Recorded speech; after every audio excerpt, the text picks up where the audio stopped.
Board சட்டம் 1995 இந்த சட்டம் என்னன்னு முதல்ல தெரிஞ்சுக்கணும். இந்தியால அதிகப்படியான நிலம் முதல்ல ஆர்ம்டு போர்சஸ் இருக்கு, இரண்டாவது ரயில்வேஸ் இருக்கு, மூணாவது வக்ஃப் போர்டு கிட்ட இருக்கு. வக்ஃப் போர்டு கிட்ட எவ்வளவு நிலம் இருக்குன்னா 9,40,000 ஏக்கர் வக்ஃப் போர்டு கையில இருக்கு. அதனுடைய சொத்து மதிப்பு கிட்டத்தட்ட 1,25,000 கோடி ரூபாய்க்கு மேல தற்போதைய சொத்து மதிப்பு. 8,70,000 8.7 லேக் ப்ராப்பர்ட்டி ரெஜிஸ்டரா இருக்கு. இந்தியால சொத்துக்கள் அதிகப்படியாக 3வது இடத்துல வக்ஃப் போர்டு வச்சிருக்காங்க.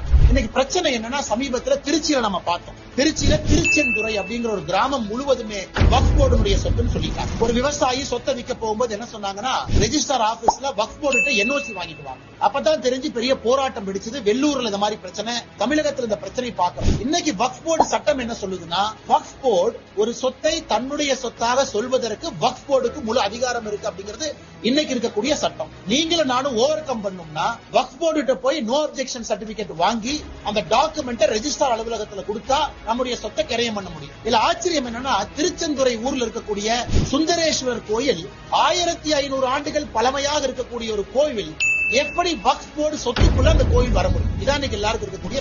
அதனாலதான் இன்னைக்கு நம்முடைய மத்திய அரசு எடுத்திருக்கக்கூடிய அந்த முக்கியமான விஷயம் என்னன்னா, வக்ஃப் போர்டுடைய சொத்து நம்ம சொல்லும் பொழுது அந்த சொத்து வக்ஃப் போர்டுக்கு சொந்தமான சொத்தா அப்படிங்கிற பதிவை மாவட்ட ஆட்சியர்கிட்ட பண்ணணும். வக்ஃப் போர்டு அந்த முடிவு எடுக்கூடாது, மாவட்ட ஆட்சியர் எடுக்கணும் அப்படிங்கறதா முக்கியமான அமெண்ட்மெண்ட். பட் இன்னைக்கு நாம சொல்வதற்கான காரணம் என்னன்னா, நண்பர்கள் புரிந்து கொள்ள வேண்டும்.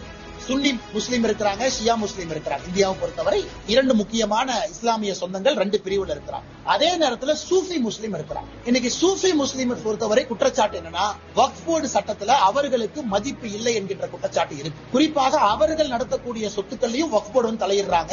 அதற்கும் வக்ஃப் போர்டுக்கும் சந்தம் இல்லை என்பது இன்னைக்கு சூஃபி முஸ்லீம் வைக்கக்கூடிய முக்கியமான குற்றச்சாட்டா இருக்கு. குறிப்பாக இஸ்லாமிய பெண்கள், இஸ்லாம் சமுதாயத்தில் இருக்கக்கூடிய அடிமட்ட சொந்தங்களுக்கு இந்த சட்ட திருத்தம் மூலமாக நல்ல ஒரு விஷயம் நடக்கும் என்பது நம்முடைய நம்பிக்கை. அதனால் இது தமிழகத்தில் சில அரசியல் கட்சிகள் சொல்வது போல குழப்பத்தை ஏற்படுத்துவது போல ஒன்றும் இல்லை. அதனால் இது யாருக்கும் எதிரானது கிடையாது. எல்லா சமுதாயத்தையும் உள்ளடக்கி இருக்கக்கூடிய ஒரு விஷயமா தான் நாம் இதை பார்க்கணும்.